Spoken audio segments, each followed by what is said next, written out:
Hey everybody, and welcome back to another exciting episode of the VOD Squad, the show where we talk about streaming technology. This is episode 195, August 12th, 2020. I am Clyde, and today I am joined by Matthew Ross. Hey everybody. Michael Aston.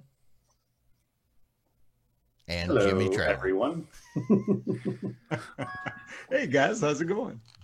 At least I didn't speak while I was muted. No, I figured I'd just move on because I didn't know if you were going to speak. But, how you guys doing? I'm really with it. That's definitely, on the ball today. I'm really not with it today. Yeah, I'm sorry. You have three co-hosts who are totally winging it tonight. So what's different? Oh, Because I'm always winging it. So, oh no. Let's see what's going on. Maybe we should call this the Wing Squad. No. I found out today a horrible piece of news that really upset me and really rocked me to my core. Go on. Arby's is no longer selling the cordon bleu sandwich, the chicken cordon bleu. It's so did sad. anybody ever buy it? I did. The thing was delicious. That's me. That is terrible news. It's horrible. I hope they bring it back, but for now, the California chicken sandwich will have to do. That was the highlight of my day. Somebody said, "Hey, I'll take you out to lunch." I said, "Great, let's go out to lunch." He said, "Want to do Arby's?" I said, "Yes." We both drove out there. We walked in with being socially distant with masks on and all that fun stuff. And I said, "Oh, I would love a chicken cordon bleu." And he said, "I'm sorry, we're not selling that anymore." I will say Arby's has one of the best buffalo chicken sandwiches. I prefer it in the slider form because it's like basically because they used to sell buffalo chicken tenders, which was awesome. And I don't know why they don't, because if you get a buffalo chicken slider, it has a tender slathered in the buffalo sauce. So why can't you just give me buffalo chicken tenders, since you're obviously making them for the slider? I don't know what to tell you. Throw them in a box for me. Explain to me, what's the difference between a slider and a tender? No, a slider is a small sandwich. Okay. So tenders don't have tender? bread, or tenders don't have a bun. Chicken tenders, chicken strips.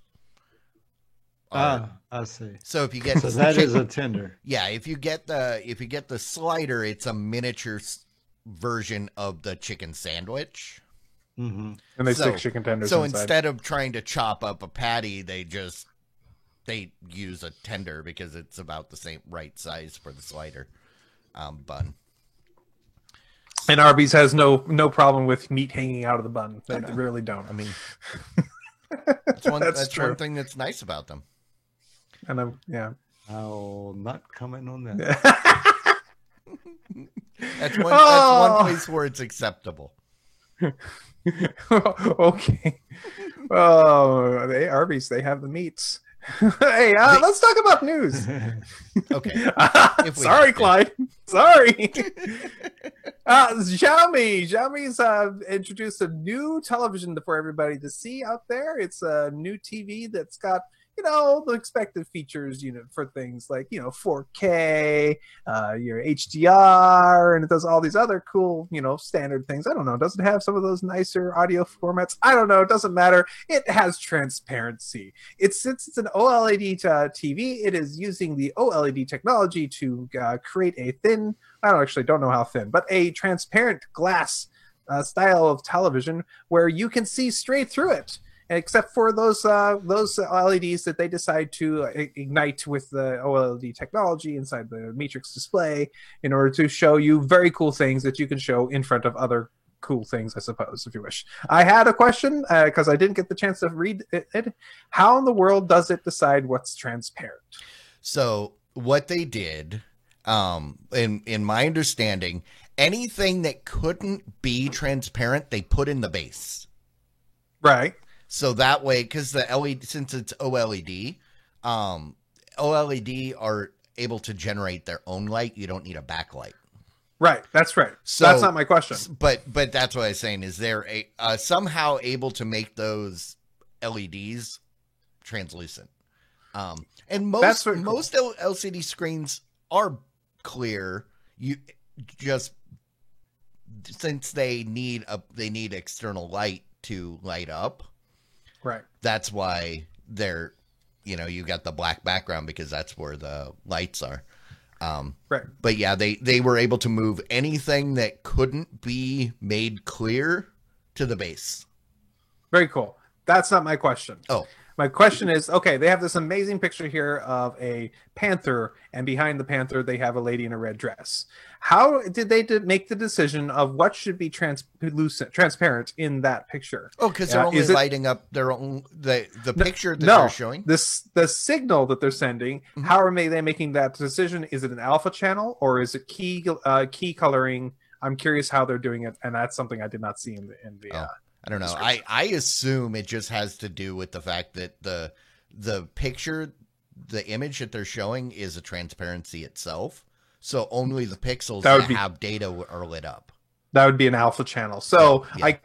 I can't watch my favorite sitcom when I can see my those funny characters walk into the room that I like, the kitchen that I have back behind my TV, so I can see them in my kitchen actually talking to each other. That's what I want. Come on, I want to be able to provide my own background to my shows. So you need to watch shows with a transparent background. Like we could totally do that here on the VOD Squad. Yeah, we just turn off our background. And then you just have our hovering and you can watch that. That's true. This is the first thing from Xiaomi that in years that I've been super excited about. Because this is exactly what I want. Because when my TV's off, I've never liked having the big black thing hanging on the wall. Just people, they've tried to make them, incorporate into the living space.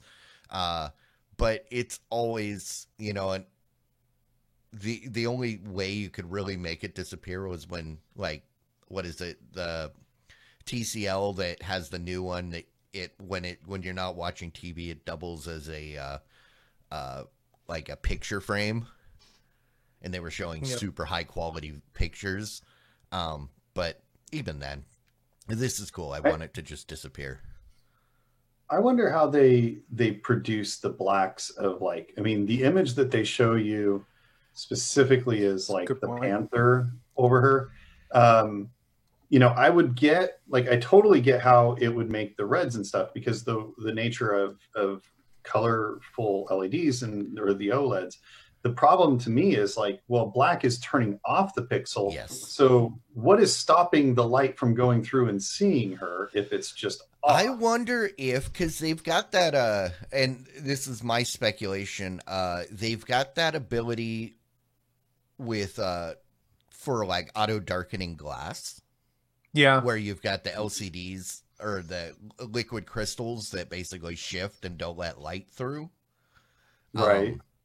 I wonder if they're doing something like that.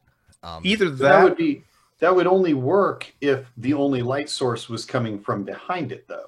right? So then you'd stop the light from coming through. And Well, this I mean, think of like in offices and stuff where they have that. It works from both directions. Yeah. But I have no idea. But that would either be my that or assumption. it's actually just a really dark gray, which means your contrast is crap. Yeah. Yeah, but as I was going to say earlier, I am really excited. This is exactly what I want. But knowing what I know about Xiaomi and their products, I don't have really high expectations. Because they're not known as super high quality. They're the, it's good enough. It does what it needs to do. Yep. But so yeah. I would say Well, I was excited to see this at CES next year, but that's not happening. So high On quality or somebody not, else's TV or on your TV. yeah. high quality or not, I mean, it comes with a price tag of $7,000. Well, but you figure New technology. new TV it always. Well, I mean, True. just an OLED TV in general was $7,000 2 years ago. yeah. And you look at what the product is really about, right? I mean, this isn't the kind of product that you're going to buy for a normal home. It's either going to be a statement piece, an art type At this point. decor piece, or a commercial type setup. Like the other logical place to use something like this technology would be in a commercial environment. This is your marquee window. You walking into the store, you can see this awesome display. Helps get you in the door with a moving display like that. That's what that is. It's totally $7,000 is totally worth it for that. Yeah. And we saw something similar at the Panasonic booth over on the Health Expo side last year, or last CES, and they were doing like fire and stuff on those displays. It wasn't like this. They were doing different things, more like digital signage, kind of similar technology, but I think this is further along where I would like it to be. And I'm glad somebody's actually doing it. So That's fair. cool technology, no doubt. oh, and I guess this is part of Xiaomi's 10-year anniversary. Oh, 10 years. Yeah, I didn't know they were this new of a company. Because we've known about them for at least 10 years. No, I was going to say 4 years. We've been doing the show. Yeah. The first Android TV box came out like a few months after we started. So Right. Well, that's okay. You know, they and their Android TV boxes. Well, maybe they'll get new Android TV features like we've seen announced here by Google. Google has announced a new way of sending video to their Android TV boxes and other devices. It's called Cast Connect. It's kind of your upgraded Chromecast protocol. It is right now available for developers to design into their products, so you could easily send your video to these Android and Chrome devices. And it adds additional controls to it. Unlike just being a receiver, it allows you to also control the remote device with your sent device. So, like if you wanted, you could have a remote control, actually control things using this Cast Connect protocol. It's basically looks like they are expanding the Chromecast concept and helping it mature, because it definitely needs that from its basic implementation it had before. That's cool. This kind of reminds me of what Roku's been doing for a long time, where you can cast from within the remote app. But yeah, having some granular control beyond just sending the video is cool. Right. So you can tell your smart device to send the video to a thing, and then you can tell your smart device to turn the volume down. It'll know that you're sending to it, and you will be, so you can make whatever you're doing to send the device to also control the device after as well. So It's these little touches that make a big difference. And Google's been really good about integrating that if this, then that contextual stuff. Yeah. So I'm not surprised, and I think this will be a welcome addition. Yep, and we have some more Android TV updates here. It looks like they're getting instant apps. This is the ability for them to quickly give you a preview version of an app without any big download or installs. Where you're like, I just want to be able to see what this movie looks like, and it'll basically give you the interface to see it without any big download. It also has updates to their built-in Gboard. This is the Google Keyboard option built into it, allowing you to do things. Actually, what are the big advancements to the Gboard? I think it's they're easing up some of the password entry with that as well.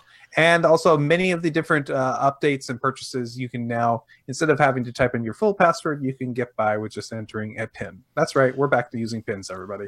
Well, I mean, PIN's always been good for locking down purchases. So if you're going to do an in-app purchase, and this is something that Amazon has always done on their Fire devices, where you may not want to shut down in-app purchases completely, but you don't want your kids like just hitting the button over and over and over and racking up your bills. So then you just put a PIN. Yep. And it's one thing that's been lacking, and I think it's a good idea. And so, according to the article, they've been getting an 80% growth since last year of Android devices, which means one of two things: either there's a boom going on that we don't not necessarily know about, maybe those TiVo devices are selling like really well, or 80% bump is not actually that much because the price, the number below is so low. 10 people using it, and you got 8 more. 8 more is an 80%. Well, so you figure over the last year, we've gotten new devices with the TiVo Stream, which has had a pretty good adoption. So that had to contribute. Also, there have been more additional TV makers that have been integrating it. So then you get people that that are just going to buy the TV and use whatever's built into it. So that has contributed because a lot of the, good but lower price TVs have been adding Android, because Sony's had it in their TVs from day one, but they were the high-end expensive TVs. So now that it's becoming available on more and more of the low-end, entry-level, decent TVs, you're getting more adoption. I mean, that's what helped Roku with their mass adoption over the last couple of years, was the fact that you'd buy a cheap TV, it was already built in, and you just use it. Yep. And then also, I mean, it doesn't hurt that over the last year we've seen more adoption of Android TV or more support from the app developer side. Because, I keep beating that drum over the years. That was the whole reason I left Android TV, because the apps that I desperately wanted or needed weren't available because HBO or Amazon just flat out refused to make an app. Right. So. Thanks, guys. Yeah. Yeah. Hey. Yeah. I think Clyde just nailed it, right? So, Hisense, Philips, Sony, all these guys, Epson, all these guys have Android TV built into their TVs. Yeah. All right. TikTok. You guys know the TikTok, don't you? TikTok is one of those like YouTube rappers, right? Right. So yeah, TikTok. Or is that Clip Clop? If there's a rapper named Clip Clop, that's I think there is a knick-knack. A knick-knack paddywhack? Paddywhack? Yeah, I think so. Okay. Well, if you have an Amazon Fire TV, you can now get the new More on TikTok app. This is a curated... More, yeah. It's the Moron TikTok app. Is that literally what it's called? Oh, goodness gracious. If that's not a title, I don't know what it is. The new app is called More on TikTok. Yeah. And the app has a curated list of what's popular on the streaming video app, which has 15-minute videos of people lip syncing to videos and or dancing to music, and also doing other things that aren't necessarily so that. So it's the Moron TikTok app. It's free. That's the most important thing. You don't have to pay for the morons on TikTok. Yes, I think we can just leave it right there at that point. I think it's good. That story's fine. And I think bad we've just got the show title.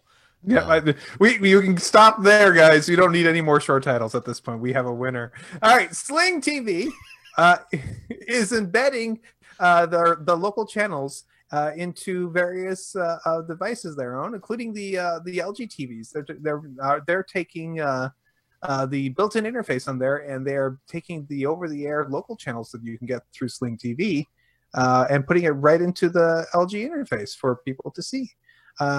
This is using their Air TV device, I believe. This allows you to get the stuff that's over the air, which, it's a TV. Don't they have? They already have a tuner built in. A tuner built in? Okay. All right. So, yeah, it's just this is the kind of thing that you can do. Basically, LG is doing their version of what TiVo is doing on the stream 4K using Android TV. Okay. So basically you're getting integration from the live TV channels and the Sling TV channels, just put it in the same interface. Since LG, it's their OS, they can do whatever the hell they want with it. That's true. So it's nice to see more of this integration going forward. We're gonna see this more and more, because at this point people understand that what streaming and live is, and you don't need that delineation or that separation anymore. There's no reason to keep them separate. Just no longer separate but equal. TV is finally becoming united. Yeah, well, that's the way of things. Did you know that Quibi, that amazing service that has has launched and become super successful in recent months. Yeah, it's on every TV screen everywhere. It's made hundreds of dollars, I'm sure, hundreds. That has been an amazing service which has been launched around the world with all kinds of with a subscription price, and a lot of people were saying, "Oh, it kind of sucks that you can't, maybe get a trial or something like that." Well, it looks like Quibi's just announced that they are now offering a free version, as long as with ads. So you can now watch it with ads and get a free version of it, as long as you live in Australia and New Zealand. They also are providing a price drop in a couple countries. I think it's in Australia. It's going down to $7, and so you will be able to get a little bit less. You'll be able to enjoy it for a little less if you're interested in those countries. I think this is them testing markets to see if they could actually get a much more interest into the product if they decide to do this in other countries. So when they say $7, is that $7 Aussie?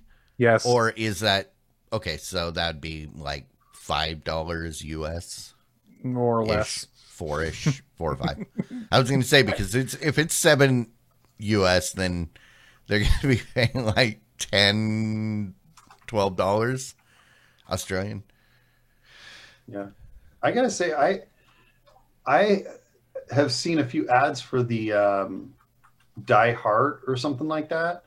It's Kevin Hart Quibi, and that's actually kind of intrigued me. I've almost decided to do the free trial for the benefit of watching that. But so it's maybe they have something. I haven't heard anybody come back positively about anything Quibi other than. But also haven't heard anybody complain much either, which just tells me, since I'm not hearing anything positive, I'm not really hearing anything negative. People just aren't using it. People aren't using it. I've heard a lot of people early on that said, I got it and I don't know what to watch now 10 minutes later. Mm-hmm. I watched the one video and now I'm done. But I mean, they keep releasing new content, and some of it actually does look kind of compelling. So, well, the guys at Quibi did throw all the money at all the peoples in Hollywood and say, make Quibis for us. And they did actually make lots of little shows out there, and I'm sure there's something on Quibi for everyone. Yeah. The question, is it worth the money, and is it worth your investment of you having to, get into it, watch it on your phone for a 10-minute video once a week? I don't know. I mean, yeah, I like the idea of watching things on my TV. I don't watch stuff on my phone, and so that's my challenge with Quibi. If it was on my TV, I would probably have already done it just as a quick trial. But on my phone, it just doesn't make sense. Now, I did see that they're coming. Didn't they release the Amazon app or Fire TV coming to Fire TV? And for Quibi, I don't believe so. Yeah. I thought I saw that. Well, somewhere. they've got the Quibi TV app in general. Where it's available, I don't know, but you're going to have the same problem you were talking about earlier. Your daughter's not going to watch it because most of those videos are optimized for vertical. You want to talk about Letterboxd? It's going to be like this much of the screen video. And then the rest. Well, remember, Quibi is recorded in both ways, but not everything is optimized. So it's sometimes there are things where it's going to need to be vertical because that's the way they intended you to watch it, and then you can turn it. Apparently, everything is both ways 100% of the time. One is better for catching us, want to see that airplane fly overhead or something. But that's what I was saying, because they had contextual stuff which was the whole point of Quibi, but so I don't know.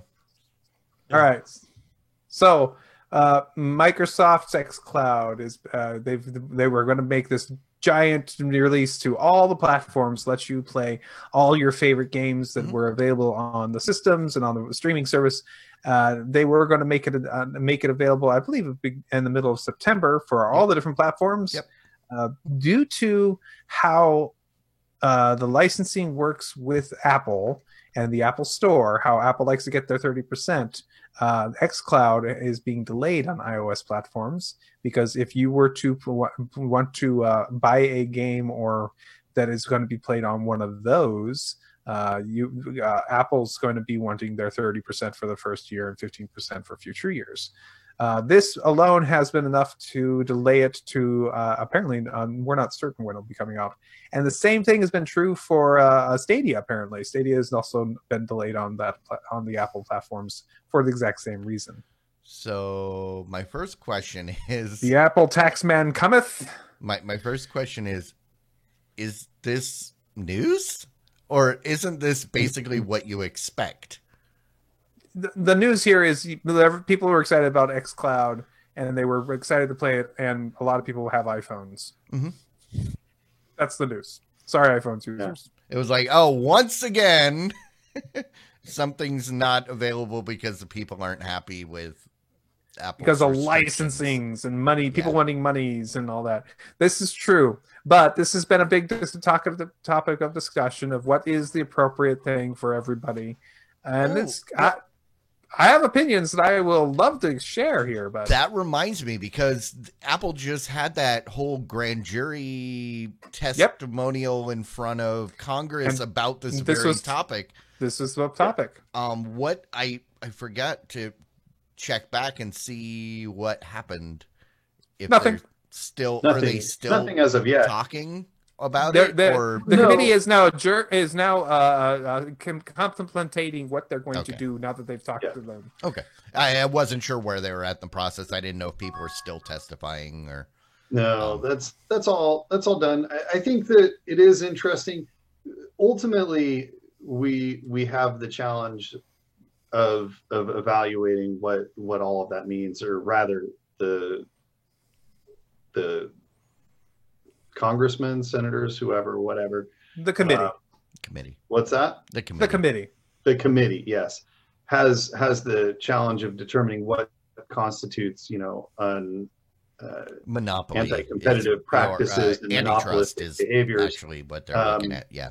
At this point, the thing is that they do have a complete lock on that market, but Apple only holds roughly half of the market, right? Because the Google Play Store has another half of the market, and the difference is that Apple does not allow other stores and other apps to go on their devices, whereas Android does. You can side load other marketplaces, like the Amazon Marketplace can be added to your Android device. You can't add a non-Apple store.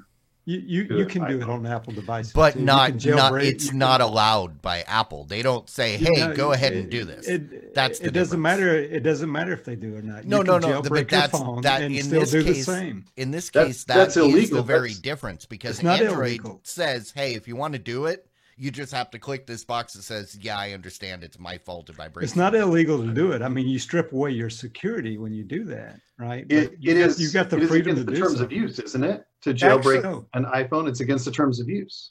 Actually, it's kind of legal gray area if it is illegal or not. It's the whole, is it illegal for you to fix your own John Deere tractor because they actually aren't letting people fix their own tractors because they have some type of DRM on the firmware of the tractors, and it's the same thing here. But the thing that gets me about this article, I mean, it's Microsoft. Don't they have the money to build their own platform? Well, no, the point is tried. This is their own platform. This is their thing that is going across multi-devices. It's ubiquitous. Yeah, Microsoft servers. It's on PCs. It's on game consoles. It's on Fire TVs. It's on everything except they're running into the roadblock. Okay, let's divert this away from kind of like we're blaming Apple. Actually, we're not. This is not just Apple. This also Google is just as wrong here, quite frankly. I agree. They also will turn to them and say, actually, yeah, we want 30% too, and a lot of these things, and especially if it's being purchased through it. 30% is an industry standard. Yeah, somebody picked a number one. Well, it's an industry standard because Apple said it there. Yeah, I believe they said it with the with Valve was doing it before Apple, and Apple did it before Valve with 30% of every downloaded 99-cent song you get. So yeah. The and to be clear, jailbreaking your iPhone is a violation of the terms of service. Apple explicitly says that. You violate the terms of service, which you can't. What's the penalty? Well, the penalty is that when you use a device, you make a legal agreement to follow those terms. So you are. So the only thing you're giving up is support. The only thing you're giving up is support. But and that was the whole point of the antitrust thing. But that's not this story. But we could talk about that later, because we're gonna end up on this forever. I mean, you don't go to jail for jailbreaking. No, right? but it is not legal behavior because it's a breach of contract. Yeah, illegal. It's not a criminal. Go to jail. It's not a criminal action. Okay, but it is not something you can legally do. You know what is a criminal action? The fact that Netflix has not yet supported Hindi until today. Well, maybe not today, but a couple of days ago, August 7th. They have just announced that they are providing Hindi as one of their supported languages, which is interestingly to be noted because it is one of the most popular languages spoken around the world, even if you talk about languages outside of India. So congratulations, everybody, for you as people who've been just craving for this PSA, Netflix in Hindi. There you go. All right. Criminals. It's just criminal. All right. Next PSA. Hey, if you've been wanting to get ESPN Plus, I'm so sorry. It's going to be a little bit more expensive. If you have ESPN Plus, lucky you, they have promised to keep your prices exactly the same for 1 year. But anybody else who's trying to sign up for the Disney service that is focusing on all those cool sports things, they've upgraded the price from $4.99 to $5.99 per month. You could still get the yearly plan, so that $50 a year. So that if you want to do it that way, that's still fine. And there's also the bundles which stay the same as well. But that does mean if you pay month to month, you spend an extra $1 per month. You get more sports? $1 more worth of sports. As long as you get more sports. Oh, I was going to say you get exactly the same amount of sports for $1 more. I was being a little facetious because there's not too much sports right now, right? Hey, I as I was telling my dad the other day, we were at a restaurant, and I looked up at the TV and I said, it's nice to see that all the restrictions have not affected the WNBA crowds at all. Oh, snap. They were always empty. Ouch. I watched a WNBA game the other day. Yeah? Wasn't too bad. I actually liked it. All I gotta say, either, right? all I gotta say is they can all shoot better than I can, so that's fine. Yep, exactly right. Seriously, yeah, I better than me as well. I got like a 50% chance on a layup. That's about it. I suck at basketball, so. All right, YouTube Music, that amazing music platform that's been coming up by Google to replace Google Play Music that, nobody cares about Google Play Music. Yelling and clamoring and waiting for it with anticipation. Yep. They've finally made available a feature that has been available on the Google Play Music for a while, which is a collaborative playlist. This is a playlist that you can create and then share with friends so they can have this exact playlist of songs. That you now have the ability to do this inside YouTube Music. This is one of the many things that they are trying to do to make parity with the Google Music. Google Play Music before it disappears. Hooray! They're adding something that Spotify's had for 10 years. Yep. I can't speak for iTunes because I don't use it. So it's probably I assume that's been there forever as well. Like 1995. Wow. Yeah, it's been there for quite a while. Yeah, well, yeah, it totally was there in 1995. You would just download the XML file and then send it to your friend and say, upload this to your iTunes directory on your Windows machine, and yeah, you can get the same playlist. Totally. Yeah. I'm just wondering how they got iTunes 10 years before, or nearly 10 years before iTunes launched in 2003. No, that would be iTunes Music. Didn't that launch in the 90s? No, Clyde's right. It launched in 2003. Yeah, right. With the iPod and. All right.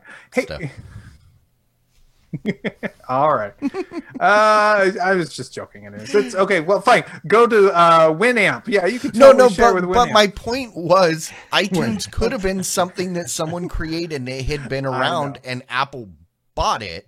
And then said, hey, look at the thing that we invented because that's what they do. Yep. That's fair enough. It could have been around since the 90s. I don't know. That's true. So, okay, guys, Netflix. When you start up Netflix and it gives you that little da-dun. Yeah. Yeah. It's a kind of a cool little intro, right? A little swipe at the end. It's not bad. Well, now apparently, they're going to be doing movies now in theaters, and because of that, Netflix hired Hans Zimmer to make a bigger, badder, more impressive version of it. I've watched it. It's just like 10 seconds long or so, and gotta just tell you, it's Oh, it's just like a build up to a done. I saw this. I saw this the other day. I watched some movie on Netflix, and I noticed. I went, "Oh, that's different," and it was reminiscent. It reminded me of the old HBO intros back in the '80s that were like 2 minutes long. You know, you guys know what I'm talking about. The HBO slowly flying through space, slowly turning. And turning and coming out, and then going into your face. Yeah, I remember that. And but I mean, but the stuff that they did, it kind of made me remember that. That thing was so epic, and I think they should totally remake it and like bring the it film back. Rolling through to the movie. Yeah. Actually, they did. They did. There was a show on HBO. It took place in like the 80s. And the intro for it was the old, they brought back the old one. And I thought that was really cool. That's cool.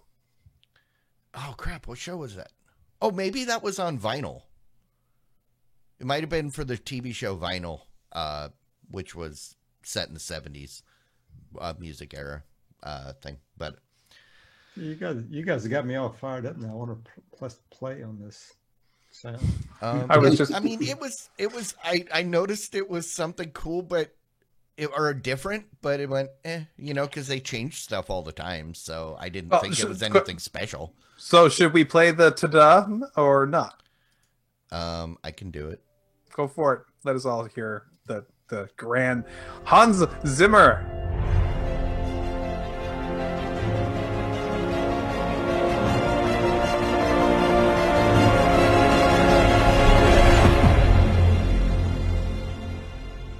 I'm totally ready to watch an end now. Yeah, I think I'm pretty sure that's exactly what I saw the other day. Because they just putting it on movies, not necessarily movies that are being shown in the theater. It's pretty good though. I like it. I was going to say, I think I would like that in a high quality surround sound theater with good speakers and that thumping bass and stuff. Yeah. I gotta say, go ahead. I was gonna say, for something you're sitting down to watch, like a 2-hour movie, yes. In front of every half-hour episode that you're gonna binge, no. But come on. I'm thinking what we need to do is we need to kind of co-opt this in a funny way and make our new VOD Squad intro for our 200th episode. Something like this. We should get Hans Zimmer to do our intro. You're right. Just play it backwards. Just play it backwards. It'll be fine. What are we going to do with all those Patreon dollars? Do we call up Hans? Just send Hans a Twitter, right? I'll reach out to Sky and say, "Hey, do you know Hans?" Well, that's like the one person I can actually call. Speaking of, I've kind of segued us into it. So I'll say it right here and right now. We will hire Hans to do our VOD Squad intro. If everybody will agree, we will do it. If we just get another 999,000 Patreon subscribers at a minimum of $1, $3, $1. Even I think of that many one episode, that should be enough to hire. That would be okay. Yeah. He probably wouldn't. He would just do the music. That doesn't get us the graphic. Yeah. So tell your friends to join VOD Squad. We are so close. Only 999,996 more, 95 more subscribers, and we will get Hans Zimmer to do our intro. And remember, you only have to sign up for the 1 month. Just remember to set the auto pay and don't worry about it. It'll take care of itself. just pay that okay. 1 month and good to go. And if Hans Zimmer doesn't work out, hey, we can always hire Hans Gruber. Can he? Didn't he get thrown off a building? I think he's dead. Yeah. That's the point. Oh, he's really cheap. Oh, Gotcha. Jimmy's going to take that money and put it into reanimating Hans Gruber's corpse. And I'm not even knowing if he has any musical or artistic ability whatsoever. At the very least, we'll get him to appear as a guest. That'd be nice. He could appear Like, say, I don't know what you're talking about. He could appear and say, the "Hey, we'll be on a beach earning 20%." All right. So last story. Well, no, not the last story. Another story we have is Locast. Do you remember hearing about Locast? That service. Those are the bugs that show up like every summer and destroy like entire croplands.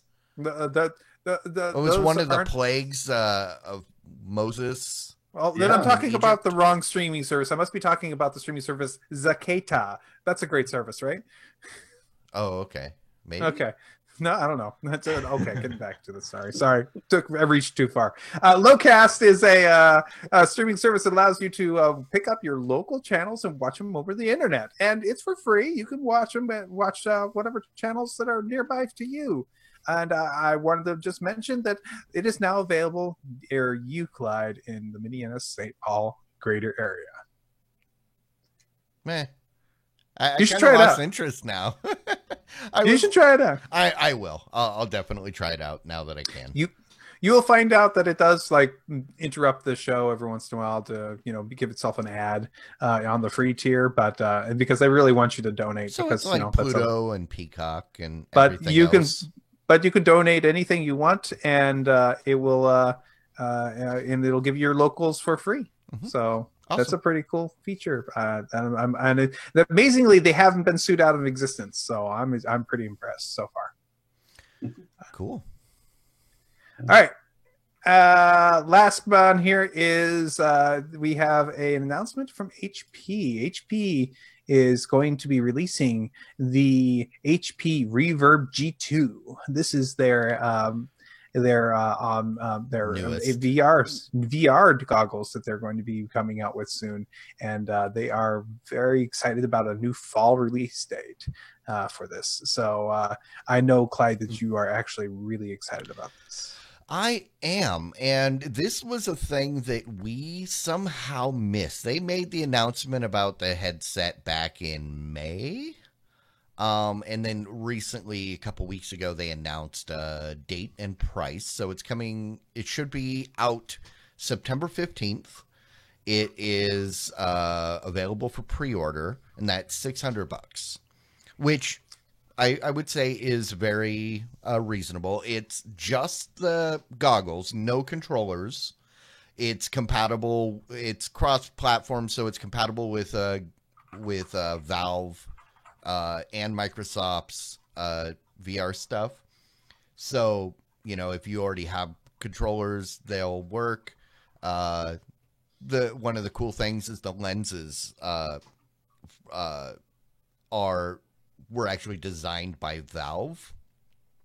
So if you like the Index, it's similar to the Index, cheaper. But the most important thing about this is it launches in September. The new Microsoft Flight Simulator is adding their VR support in October, and this is the headset that will be supported first. They will be adding the other headsets eventually, but if you want to play that new Microsoft Flight Simulator that's launching next week, if you want to play it in VR as soon as possible, this is the headset you need. Now, Clyde, is it okay with you if I could share my screen for just a moment? Yeah. Is it possible to do that? The reason why I ask is because, hold on, let me go ahead and bring this back up. There's a picture on there about the and there's a picture on there of what it looks like when you're looking inside that helmet, and the VR. Red. Yes, I can bring that up. Well, it looks an awful lot like the picture of Darth Vader's helmet being put on Darth Vader's head. So it is quite clear that this is obviously them trying to tell you that you're going to be going to the dark side. That is exactly the kind of deep red that, you know, Darth Vader sees. So or either that, now I know Darth Vader's helmet was made by HP. I get it now. Okay, gotcha.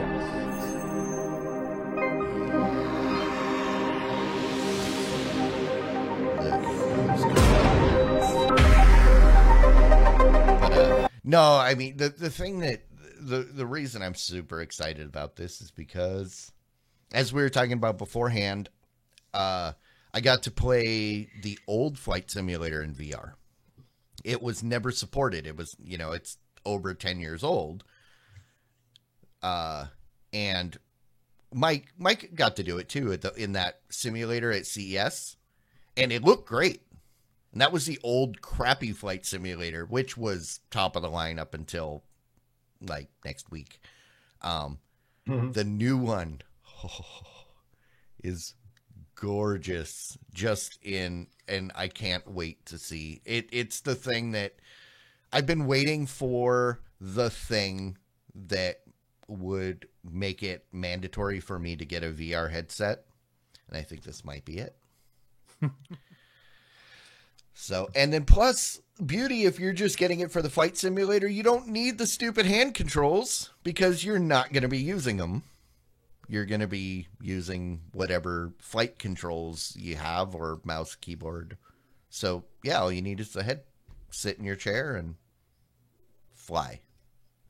Okay.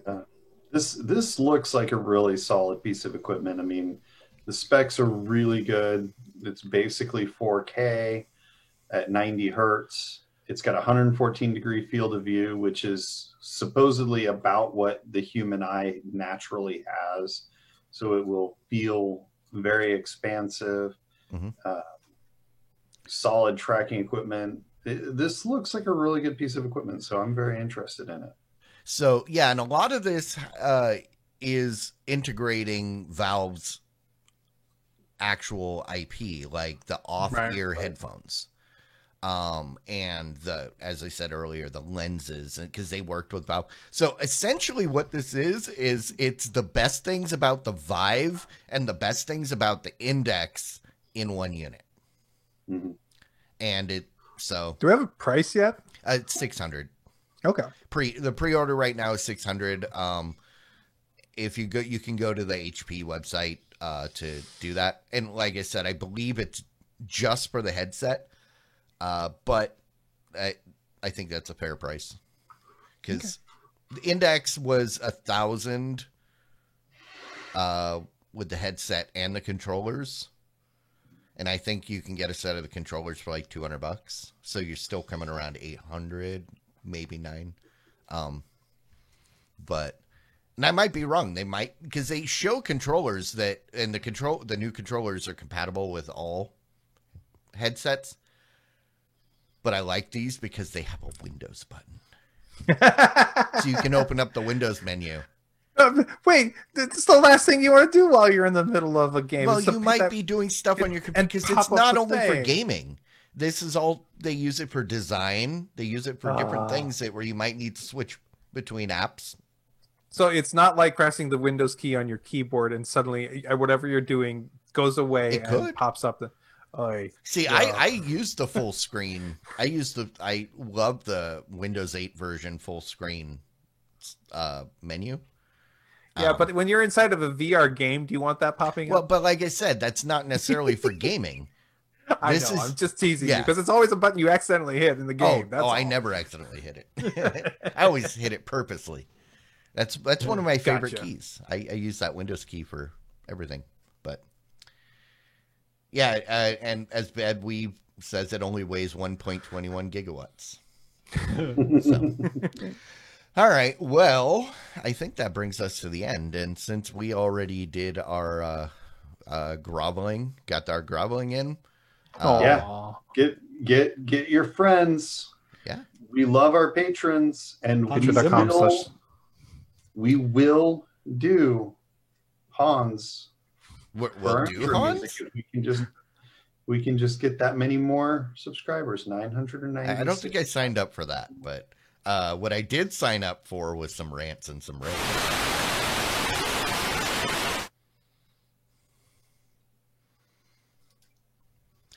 All righty, rants, raves. What do you guys got?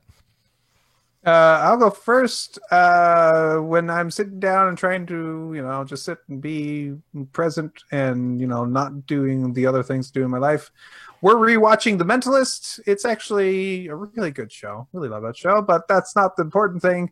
The other thing is that my son has gotten back into playing Splatoon 2, and he's like, Dad, I really want you to play. And Splatoon 2 is a pretty awesome shooter for the Switch. I gotta tell you, it's pretty fun, but I can't aim worth crap right now. I don't know why. It's the motion controls in order to aim. I haven't really figured that out yet. But luckily for me, Splatoon 2 has a weapon in it that's just a giant paint roller, and I've gotten good with it. I can take out snipers on top of towers with it. Let me put it that way. So with a paint roller? You can jump, slash it, and it literally sloshes a column of paint at people, and they don't realize that I have reach, and yeah, it gets them. It's pretty impressive, actually. All right. So been doing that, and I've been playing that, and just for fun, and and of course the name of the game is not how many guys you can kill, but how much turf you can ink, and I know that. And so, yeah, you can cover a lot of ground with a giant paint roller. So that's kind of that's what paint rollers were designed for. Exactly. They're pretty awesome at that. Everybody else is trying to kill each other, and I'm like, no. How would you like to play that game in VR? I think it would make me sick. Yeah, I think it would. Well, if you're sitting down, probably. But well, there's a decent amount of having. There's a decent amount of time where you're either swimming in ink real fast, or you're trying to turn around corners, and it's a pretty active game, and I can handle it, but I can't aim. That's the only thing I can't do. So, and you really have to have a good aim to be effective with many of those weapons. But the paint roller I can do, and you can just literally roll right over your opponents and just take care of them. It's great. I love it. So I've been having fun with that. Cool. All right. And people with a paint roller. It's Nintendo's version of a gun game. So it's basically paintball. Yeah. It's just so much better. All right. Who's next? Jimmy? Mike? Mike. Go ahead, Jimmy. You want to go next? You want me to take it? You go. All right. So Uber Eats. With the pandemic in and all, using Uber Eats, it's really pretty cool. I used it for the first time today, right? Ordered dinner from Bonefish Grill, if you've ever eaten there before. It's a chain restaurant over here in Florida, at least, anyway. Looking it up. But Uber Eats delivered, put in the order with Uber Eats, and they delivered it. Yeah, it was pretty awesome, So, yeah, if you haven't used Uber Eats or a service like that, I can recommend Uber Eats. They delivered on time, and yeah, it was pretty good. All right. Rock on. Mike? I've been watching mostly YouTube. Haven't had a lot of free TV time lately, so I've had YouTube running. But there is one thing. My daughters have been rewatching Rebels. So I've caught bits and pieces of episodes, even sat down and watched most of one the other day. If you like Star Wars at all and you haven't seen Rebels, you really owe it to yourself to watch Rebels. It really is some great. Rebels is the one with the kid with the blue hair, right? Yeah. Okay. I do need to watch that one. That one actually looked decent. It is the newer one. I honestly, Clone Wars is really good too, especially with the newer season. In fact, the newest season of Clone Wars is one of the best things I've seen on TV in the last 5 years. It is phenomenal. However, overall, Rebels is better than Clone Wars, but Clone Wars gets better and better every season as it goes. Gotcha. So, that's really good. Also, I went to the movies last week. What? I went. Cinemark has been offering a deal where you can rent out an entire theater for you and up to 20 friends. Did you go by yourself? So, I took a couple of other families. We took 2 other families, and we just, because it seats 50 people. And so we all just sat on different rows, on different ends of the rows with and you have to wear a mask but you're eating popcorn. You don't have to have a mask on while you're doing your snacking. But we were still socially distanced, and we got to watch Empire Strikes Back, which it was great. I wish we could have watched A New Hope and then gone back the next week and watched Empire Strikes Back, but they only have a select number of shows you can choose from. They've got Harry Potter and the Sorcerer's Stone, Empire Strikes Back, Jumanji, Jurassic Park. They've got a pretty decent selection and a variety. A couple of scary movies, and like as in the scary movie franchise, or movies that are scary. As in movies that are scary. Oh, okay. Not the scary movie franchise. Venn diagram there. Those circles do not cross over. Well, actually, a couple of them are so bad that they are scary. So yes, they would. It would just be 1 or 2 of them in that middle. Yeah. Anyways, it was really great to go. You also get like discounts on the popcorn and the drinks and stuff, which makes them more expensive than anywhere else that's not a movie theater or a theme park, but less expensive, but significantly less expensive than normal movies. So yeah, we had a great time, enjoyed it. I just paid and was like, well, I want to go do this. And so invited some friends to help fill the theater because it seemed wasteful to have a whole theater just by myself. So it was a great time. And I would encourage anybody that has the opportunity and the financials to do it, because it was great. Very cool. See, I used to go get an entire theater to myself. It didn't cost me anything. Movies that nobody It's called wants to see. No. What it was go to see Spider-Man: Homecoming 3 weeks after it premiered in the On a last Tuesday showing night. of the night. Using my movie pass, and then I would be sitting there in a theater all by myself, and they would have to show it because I was there, and it was awesome. There was one time where I was on call, and I got the pager went off, and I in the theater watching the movie, taking the call because nobody else is there. But Silence your phone, fool. I said, screw you. So, speaking of movies, HBO Max had a new movie come out a couple days ago, and it kept bugging me about it, so I finally checked it out. It's called An American Pickle. Yes, that is a thing. It's a new Seth Rogen movie. It was not movie party bad, not great, but it was a Seth Rogen movie. Essentially, this dude, Herschel, emigrates to America from like Poland or someplace, and then he's working in a pickle factory around late 20s, early 30s maybe, and he falls into the brining tank right at the point that the factory gets closed down and condemned. So he essentially gets pickled, and then they find him now, and he survived because of the pickling process. So there's this dude from the 20s that shows up in our time, and he tracks down his only living relative who somehow looks exactly like him. So that way Seth Rogen, it's basically Seth Rogen by himself throughout the whole movie, or most of the movie is just him playing 2 characters, which was pretty ingenious. It's been done before, but it was a cute movie. It was a cute movie, and it's something that it's family friendly. And It wasn't the greatest thing I've ever seen. The way they kind of ended the movie just kind of shuffled it along, but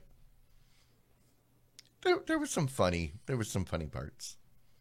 Almost sounds like Encino Man. It basically just replace caveman with dude from the 20s, with and then the ice cube with a pickle vat, and yeah.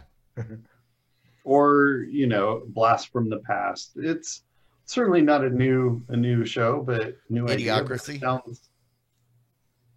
I don't know that one. Wait, you don't know Idiocracy? No. Okay, you have homework. And this is one you could probably watch with your entire family. This is a Mike Judge movie. It is a cultural icon, especially for people in IT related fields. You've probably heard people quoting the movie and just didn't know. You haven't seen it? If you haven't seen it. Yeah, I've never seen it. Luke Wilson. What? Luke Wilson is in the military. He gets drafted into a science program, and then they forget about him. They freeze him, and then he's woken up way in the future when everybody's stupid, because only stupid people breed. Smart people don't have kids. So you go super far into the future, dumbed down of the entire human race. Okay. Terry Crews is the president, President Camacho. Oh, now see, I saw a thing on Reddit the other day about President Camacho, and I was like, I have no idea who President Camacho is. What's going on? Now I definitely got to see this. You have to see this movie, Dax Shepard. I think it's the movie that really introduced America to Dax Shepard. The problem with watching it now is it will feel a little too close to the truth, so please be aware. Yeah. Depending on your leanings, but some things. President Camacho. Yes. Is that a plan on Randy Savage, the wrestler? No. Only the word macho is in there, I guess, but other than that, no, I don't believe so. But I will say it's one movie that has all three Wilson brothers. Because you have Owen Wilson, Luke Wilson is the main character, my favorite. And then I think Owen Wilson's in there for something. But then there's the third one that people don't really know. He's the one that played Beef Supreme. I don't remember his real name, but yeah, he played Beef Supreme in the Gladiator part and the monster truck. But yeah, that's the third Wilson brother. But yes, Brondo. It's what plants crave. So before we start quoting the entire movie, we should probably shut this down. Thanks everybody for hanging out with us again this week. If you're watching this live or watching this after the fact, you should probably consider coming and joining us live. We do this every Wednesday night, 9 p.m. Central, here on Twitch. You get to participate in the chat. You get to submit titles, which we're going to vote on in the post show. Yes, the post show you also don't get to see if you're not here live. So all of you, head on over to tbs.showbot.tv, vote on those titles, and we will stick around. We'll pick one here in the post. Anything I'm forgetting, guys, that we need to touch on before we go away? I think you've covered everything. All right. Thanks, everybody. What's that? 200th episode coming up. Oh, yeah. We're close. This is 195. 5 episodes from 200. My goodness gracious. Patrons, if you have suggestions, things that we should do, changes we need to make, stuff we should incorporate, go on Patreon, send it to us. We've got a window that's slowly September closing. 16th. 200th episode. I'll be drinking. Yes, Jimmy took the day off. I'll probably likely be drinking too. We'll see. I think we're all going to be taking time off the next day. So nope, I won't be. Everybody's work will be like, "Why are you taking off a Thursday?" And maybe Wednesday to pregame. I was going to say, I don't think anybody out there has ever seen me drunk. So, but all right. With that, we'll wrap this up. Thanks, everybody. We'll catch you next week. Bye. Diamond Club hopes you have enjoyed this program.